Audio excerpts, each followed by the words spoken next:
পরিষ্কার যে মোহাম্মদ ইউনূসের সরকার সেখানকার মৌলবাদী শক্তিকে সমর্থন জানিয়ে ক্ষমতায় থাকতে চাইছেন। সেই কারণে উনি ভাবছেন উনি ক্ষমতায় থাকতে পারবেন মৌলবাদীদের কথায় হ্যাঁতে হ্যাঁ মিলিয়ে।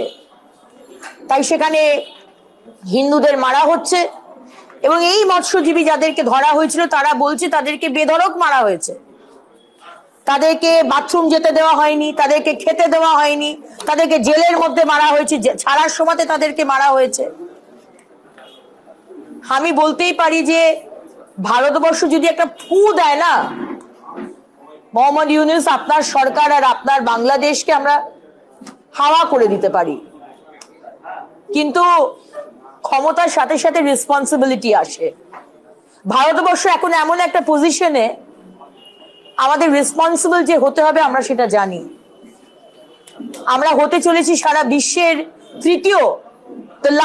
থার্ড লার্জেস্ট ইকোনমিক পাওয়ার। অজুহাত দিয়ে আপনি নাকি পালিয়ে যেতে পারেন, পালিয়ে যান, সেটাই আপনার জন্য ভালো হবে। কারণ আপনি যে পাপ করেছেন, আপনি যেভাবে আমাদের হিন্দু ভাই বোনেদের মেরেছেন, এর তো প্রতিশোধ হবেই। 20 তারিখের জন্য যাতে যখন ট্রাম্পের সরকার আসবে